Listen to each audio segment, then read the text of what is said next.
남북한 동포 교포 그리고 해외 남북한 근로자 여러분 안녕하십니까. 대동강TV이고요. 특집 기획 시리즈 세조선의 미래를 마련했습니다. 북한의 과거, 현재를 평가하고 미래의 길을, 미래의 대안을 제시하는 그런 시간입니다. 대동강TV의 대동강은 대동강의 기적을 의미합니다. 우리가 이룩한 한강의 기적과 대동강의 기적이 만나서 위대한 한반도의 시대를 열어가는 것, 그것이 대동강TV의 꿈이고 좌표입니다. 세조선의 미래를 통해서 북한 주민들, 특히 해외에 나와 있는 북한 주민, 조선 국민들이 북한의 미래에 대한 좌표를 설정하는 데 큰 도움이 될 수 있기를 기대합니다. 안녕하세요. 대동강TV 세조선의 미래 시간입니다. 북한의 과거와 현재를 평가하고 미래, 나아갈 길을 모색해보는 기획 시리즈고요. 첫 번째 시간, 과거로의 여행입니다. 북한의 과거로의 여행. 사회주의란 무엇인가 시간입니다. 우리가 사회주의, 공산주의, 북한 사회주의체의 중국 특색의 사회주의 많이 얘기하죠. 그러나 사실 그 사회주의, 공산주의, 또 북한 체제의 과거 정확한 개념 정의가 쉽지가 않거든요. 대동강TV가 한번 살펴봤습니다. 자, 우리가 공산주의와 사회주의를 섞어 쓰죠. 공산주의와 사회주의란 말을 찾아보면 나오긴 하지만 그런 생각을 처음에 누가 했는지는 알 수가 없어요. 그러나 공산주의와 사회주의를 개념적으로 분리하고 과학적으로 분석한 사람은 마르크스가 최초라고 볼 수가 있습니다. 마르크스는 공산주의 사회를 꿈꿨죠. 자본주의 사회는 필연적으로 붕괴할 거고, 그리고 그 이후에 사회주의, 공산주의 사회가. 근데 공산주의는 마르크스의 말에 따르면 능력에 따라 일하고 필요한 만큼 가져가는 겁니다. 정말 좋아 보이죠? 자기 능력에 따라 일하고 원하는 만큼 가져가는 거죠. 그러니까 사실상 유토피아입니다. 그런 체제가 있으면 좋겠지만 인류는 결코 그 단계에 도달할 수 없을 겁니다. 아쉽게도. 그러니까 자본주의가 붕괴하고 공산주의 사회가 오는데 한꺼번에 갈 수 없잖아요. 이 과도기를 마르크스는 사회주의라고 봤습니다. 그러니까 능력에 따라 일하고 필요한 만큼 가져간다. 이게 아니고 사회주의는 어느 정도 불평등도 있고 국가도 있습니다. 공산주의에는 불평등이 전혀 없고 국가도 없는 이상적인 사회인 거고요. 사회주의는 능력에 따라 일하고 일한 만큼 가져간다. 그러니까 어느 정도 불평등이 있는 거죠. 따라서 마르크스는 공산주의와 사회주의를 이렇게 구분을 했습니다. 그러니까 공산주의 사회는 지구상에서 한 번도 존재한 적은 없는 거죠. 공산주의로 가는 과도기만을 표방했던 거죠. 그러면 이 사회주의, 마르크스는 1800년대 초반에 태어나서 1883년에 죽었습니다. 마르크스 레닌주의, 레닌은 24년에 죽었어요. 레닌을 이어받은 스탈린은 53년에 죽었습니다. 김일성은 94년에 죽었고요. 그러고 보면 약 100년, 110년의 차이가 있죠. 마르크스 죽음에서부터 김일성 죽음까지는. 그러면 공산주의와 사회주의, 즉 우리가 접했던 체제로서의 사회주의 또 공산주의 운동은 바로 19세기의 산물입니다. 19세기는 바로 근대로에 이행하는 길이죠. 그러니까 중세 해체는 우리 앞에 세 가지 길을 줬습니다. 하나는 뭐냐면 자연 발생적인 중세 해체, 긴 자본주의로의 긴 로드맵, 수백 년간의 이게 자본주의의 길입니다. 그 자본주의의 모순을 포착을 하고 인위적인 정치적 혁명을 통해서 사회주의로 이행을 한, 마르크스에 출발해서 레닌을 거쳐 스탈린주의로 이행을 했던 인위적인 근대화의 길. 그리고 세 번째는 실패했지만 아직도 그 뿌리가 남아있는 파시즘의 길, 전체주의의 길. 이 세 가지가 중세에서 근대로 이어오는 세 가지 경로입니다. 지금 남은 건 현실적으로 살아남은 건 자본주의 하나죠.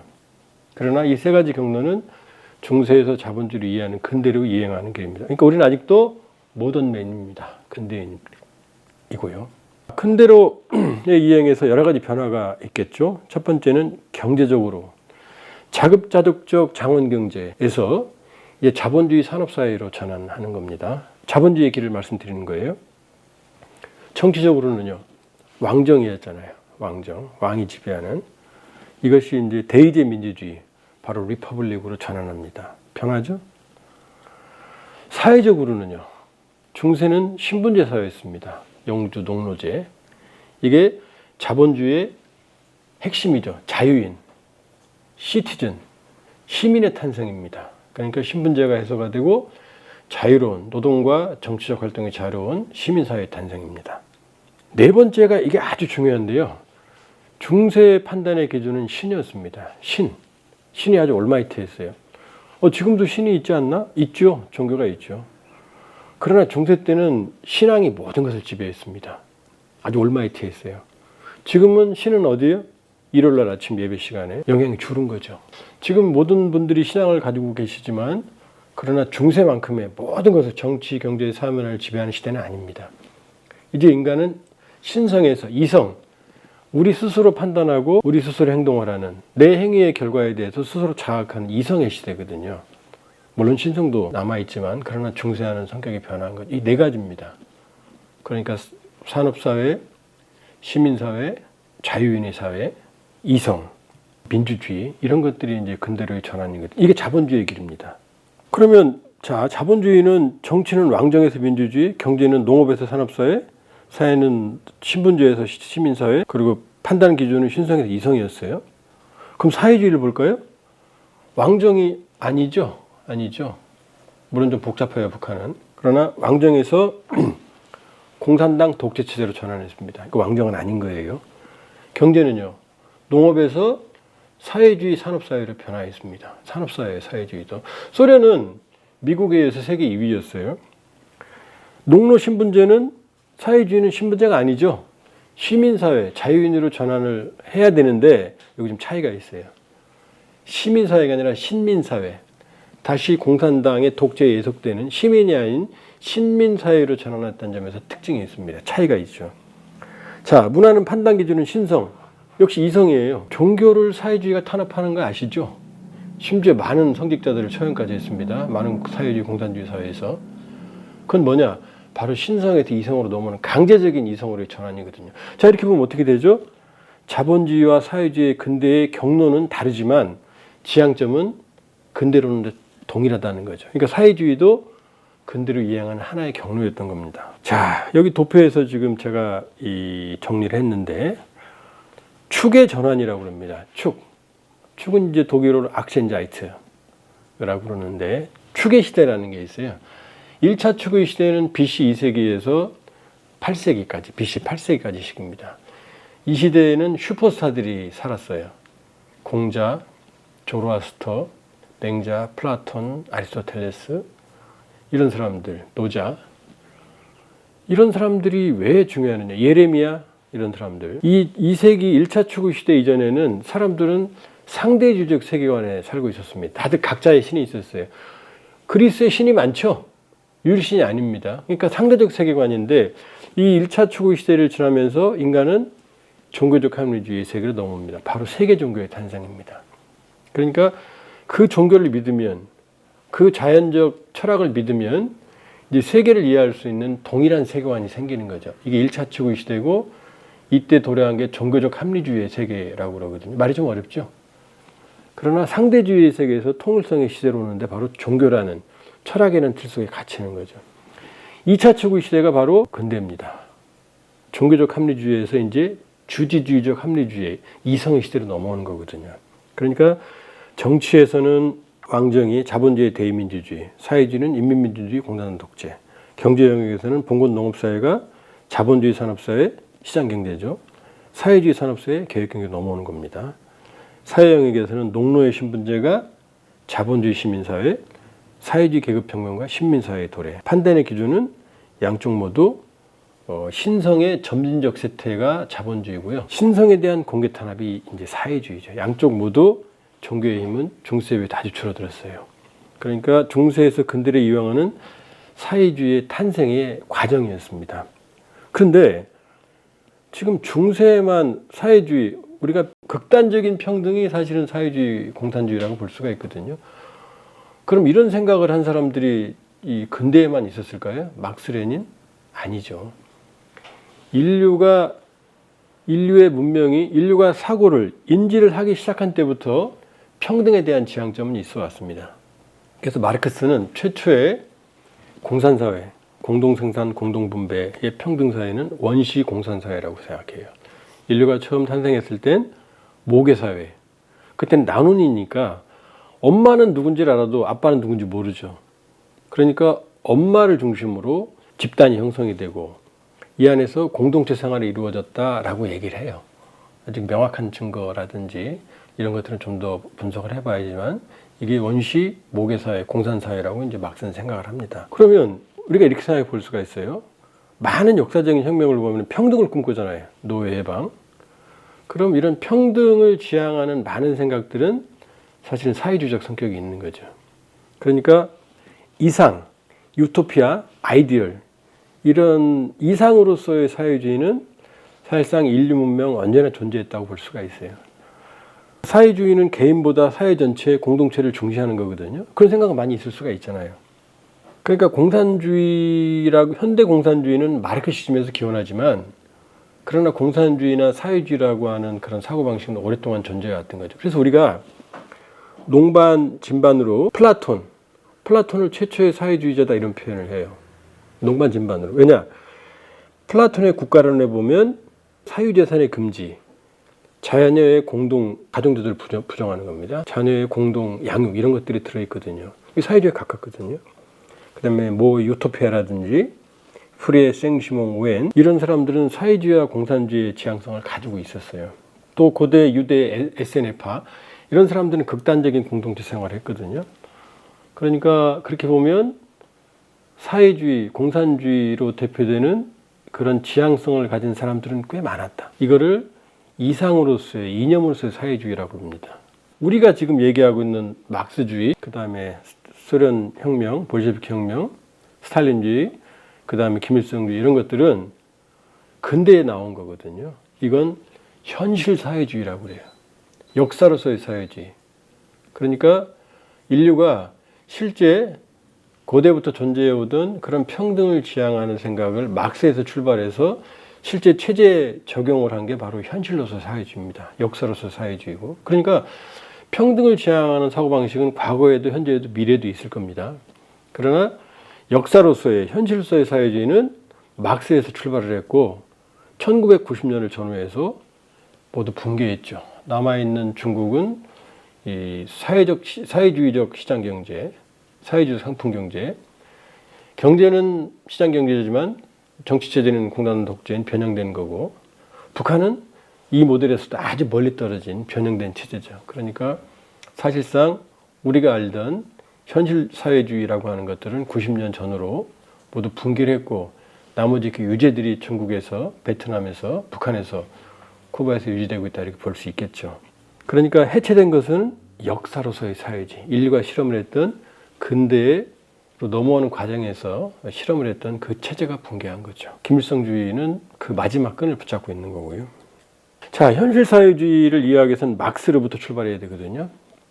마르크스는 어떻게 생각하냐면 유물론적, 변증법적 유물론. 그러니까 생산 양식, 모든 체제는 생산 양식이라. 이거 말이 좀 어렵죠. 근데 아주 쉬워요.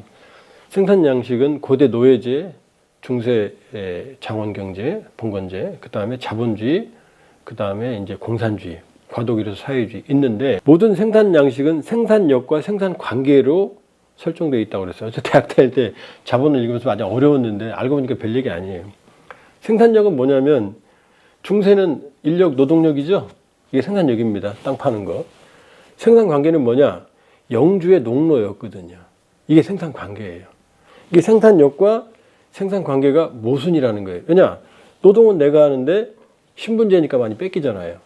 짜증나? 이게 깨져나가면서 자본주의가 탄생한다는 거예요. 그럼 자본주의 생산 양식은 또 뭐냐? 생산력은 뭐냐? 이제 이게 아니죠? 기계제죠. 매니팩처. 산업사회로 전환했는데 그럼 생산 관계는 뭐냐? 자본가가 노동자다. 자본가가 노동을 하는데 노동은 노동자가 가져가는 게 아니고 자본가가 다 가져간다. 그럼 노동자가 짜증난다? 댐빈다? 깨진다. 이게 이제 생산력과 생산관계의 모순이라는 거예요. 아쉽죠? 그러니까 모든 마르크스가 생각했던 생산력과 생산관계의 모순은 생산 양식의 붕괴로 이어지고 이제 여기서부터 이제 머리가 아파요. 자동적으로 다음 단계로 넘어간다. 사실상. 물론 인간이 아무 일도 안 하는 건 아니에요. 그러니까 자본주의는 필연적으로 붕괴하게 돼 있어요. 붕괴하고 공산주의로 넘어가는데 그 과도기로서 사회주의가 있다. 이게 마르크스 생각이거든요. 이게 유물론적 세계관입니다. 그럼 여기서 의문이 생기죠. 그럼 자본주의는 반드시 붕괴합니다. 그럼 가만히 있어도 자본주의가 발달하면 붕괴하겠죠. 그러면 모든 생산 양식이 붕괴하는 시점은 초기가 아니라 그 모순이 극대화되는 자본주의 생산 양식의 가장 발달된 단계에서 붕괴하게 됩니다. 그럼 그 다음으로 넘어가겠죠. 그럼 두 가지 포인트가 있는데, 그럼 인류가 가만히 있어도 자본주의는 붕괴하네. 첫 번째 유물론적 사고니까요. 근데 여기서 막스가 살짝 피해갑니다. 아니다. 그래도 인간의 의식적 행위는 중요하다. 왜냐? 그 다음에 올 사회주의를 잘 만들기 위해서, 또 자본주의의 마지막 숨통을 끊기 위해서 의식적 활동, 즉 사회주의 혁명은 중요하다. 그러니까 막스가 공산주의 세계 네트워크인 인터내셔널에 참여했던 겁니다. 그러면 어쨌든 막스 말이 그렇다 하더라도 어쨌든 유물론적 기본적인 세계관은 변하지 않아요. 자본주의는 붕괴하는 거고, 언제? 최종적인 자본주의의 생산력이 극도로 발달한 단계에서 붕괴하게 됩니다. 이게 막스의 생각이거든요. 그런데 현실은, 그럼 자본주의가 고도로 발달한 영국, 프랑스, 독일, 여기서 사회주의 혁명이 성공했나요? 아니죠. never, ever 전혀 성공을 못했어요. 오히려 어디서 성공을 했느냐? 1917년 러시아였습니다. 근데 러시아는 이상하게도 막스 생각과 다르게 자본주의가 고도로 발달한 오히려 중세 장원 경제에 가까운 농업사회였거든요. 노동자라는 한 줌의 노동자였고 농민이 대부분이었거든요. 그럼 여기서 막스의 명제가 틀려지죠.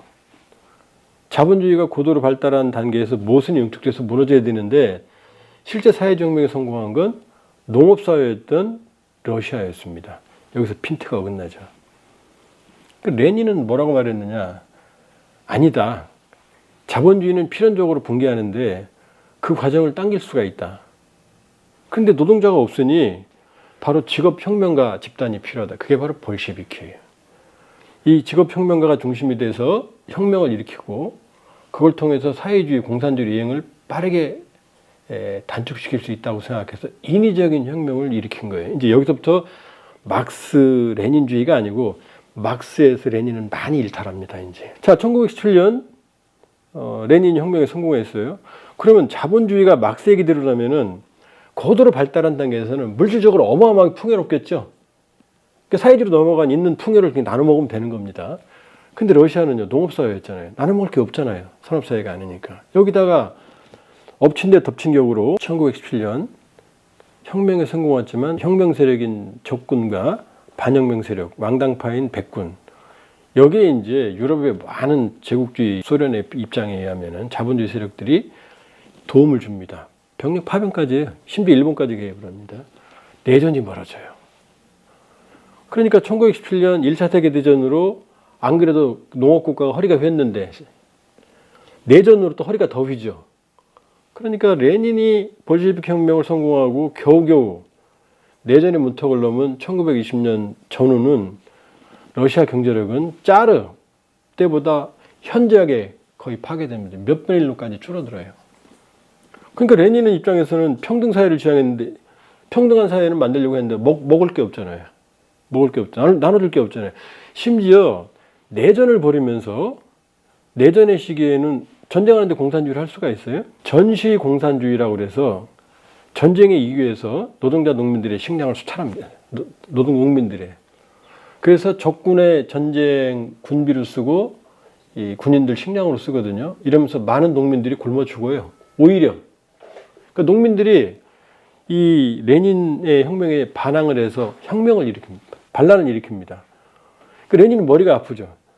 내전은 끝났지만 형편없는 경제 상황. 그러니까 레닌은 여기서 그 유명한 이보 전진을 일보 후퇴, 바로 NEP, New Economic Policy, 신경제정책이라는 것을 펼칩니다. 이건 별거 아니에요. 자본주의를 후퇴하는 겁니다. 지주, 알았어. 농사지어. 노동자 수탈? 해. 소상공, 노동자, 자본관계도 인정해 줍니다. 이러면서 오히려 자본주의를 후퇴해서 경제 부흥에 힘씁니다. 그러니까 레닌은 인위적인 혁명을 했어요. 전시공산주의를 했어요. 농민 오히려 수탈했어요. 그 다음에 자본주의의 후퇴인 내부 신경제 정책을 펼쳤어요. 이러면서 러시아 경제가 점점 활성화돼요. 근데 레닌은 여기서 죽어요. 1924년에. 자, 그러면 마르크스에서 이탈한 게 레닌이었죠. 레닌은 사실은 제대로 된 사회주의나 공산주의를 해보지 못하고 죽은 겁니다. 자, 이 다음에 이제 스탈린이 등장합니다. 드디어. 우리가 알고 있는 그 현실 사회주의의 뿌리는 막스도 아니고 레닌도 아니에요. 바로 이 스탈린이라는 사람입니다. 이 스탈린의 스탈은 쇠, 강철이라는 뜻입니다. 원래 이름은 고르지아 사람이고 요시프 주가시빌리였습니다. 가난한 집안의 술주정뱅이의 아버지 스라에서 불우한 어린 시절을 보냈고요. 근데 레닌의 눈에 들어서 스탈, 강철의 사나이라는 이름으로 바꿔요. 실제로 강철의 사나이가 됐습니다. 왜냐, 지구상 그 어느 독재자보다 많은 피를 이 사람 손에 묻혔으니까요. 자, 이렇게 보면 이제 우리가 알고 있는 스탈린주의는 레닌도 아니고 막스도 아닙니다. 스탈린은, 그러니까 우리가 알고 있는 사회주의 모델은 스탈린주의 모델이에요. 스탈린주의 모델. 스탈린은 사회주의적 방식으로 압축적 산업화, 압축적 근대화. 그러니까 아주 빠른 방식으로 노동자 농민의 희생을 통해서 이 자본주의를 능가하려는 추격 발전론을 선택했습니다. 그리고 이 스탈린주의 모델이 중국으로, 북한으로, 동유럽으로, 쿠바로 전 세계로 퍼져나갔어요. 그러니까 모든 뿌리는 현대 역사로서 사회주의 뿌리는 스탈린주의입니다. 마르크스도 아니고 레닌도 아닙니다. 그러니까 막스 레니니즘이 현대 공산주의의 뿌리다? 사실은 틀린 말이죠. 자, 그럼 이제 스탈린주의의 특징을 볼까요? 스탈린주의 산업화는 빠른 시간에 산업화를 해야 되잖아요. 언제부터? 1928년이 되면 레닌은 알았어요. 스탈린이 얼마나 냉혹한 인물인지. 처음에 레닌을 지지하면서 스탈린을 등용을 했어요. 이제 뇌경색이 왔거든요. 그럼 스탈린한테 일을 맡기고 스탈린과 대화하면서 위험한 인물이라는 걸 알았고, 그래서 여러 가지 당 중앙에 보내는 편지 형식으로 스탈린의 집권을 막으려고 노력했지만 결국 스탈린이 집권합니다. 그래서 스탈린주의의 산업화 전략은 뭐냐면, 지금 자본주의는 수백 년간을 거쳐서 자연 발생적으로 산업화 시대로 들어섰잖아요. 이걸 당기는 거죠. 바로 불균형적 산업화입니다. 농업사회니까 농업을 희생시켜서 공업에 투자하고, 농민을 희생시키는 거죠. 경공업을 희생시켜서 중공업에 투자하고, 이건 뭐냐? 노동자를 희생시키는 겁니다. 이게 바로 불균형적 산업화입니다. 농업과 공업, 경공업과 중공업. 이게 노동자 농민의 피를 빨았다는 얘기입니다. 자, 사회주의는 평등사회니까 이윤 추구가 아니니까 일을 안 해요. 그러니까 강행적 산업화입니다. 강제적인 노력 동원, 스타트업 운동, 북한의 천리마 운동, 소액보복 운동 다 여기서 출발하는 거예요. 노력을 동원하는 겁니다. 외연적 산업화, 내포적, 그러니까 인간의 삶을 질을 우선하는 게 아니라 양적 성장에 집중을 합니다. 그러니까 노동자 농민과 소비 생활이 극도로 희생되는 거죠. 이게 스탈린주의 산업화 전략입니다. 그런데 이 스탈린주의는 자본주의가 아니잖아요. 스탈린주의 경제 관리라는 개념이 등장합니다. 자본주의는 경제 관리 안 해요. 자기 기업들이 다 알아서 하는 거지. 이걸 경제 정치화라고 합니다. 정치가 경제에 개입하는 거죠. 이게 사회주의 몰락의 핵심입니다. 자, 시장 경제, 시장이 알아서 하죠.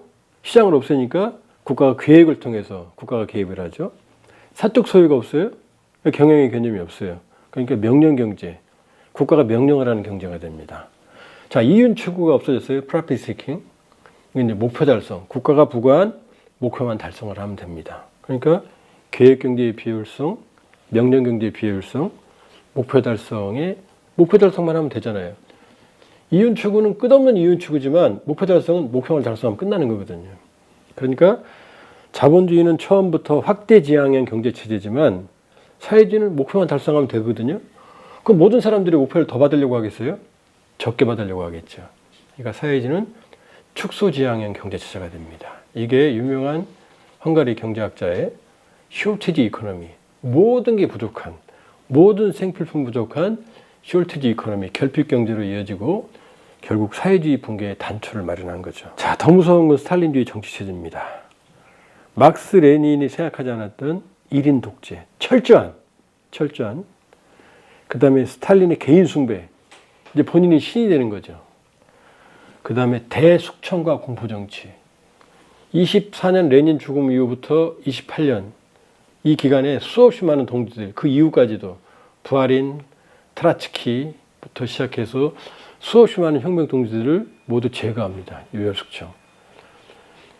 거의 이 스탈린의 손에서 처형당한 사람만 100만 명 내외, 강제노동 수용소로 끌려간 사람만 2천만 명 내외, 그 중에 10%는 사망.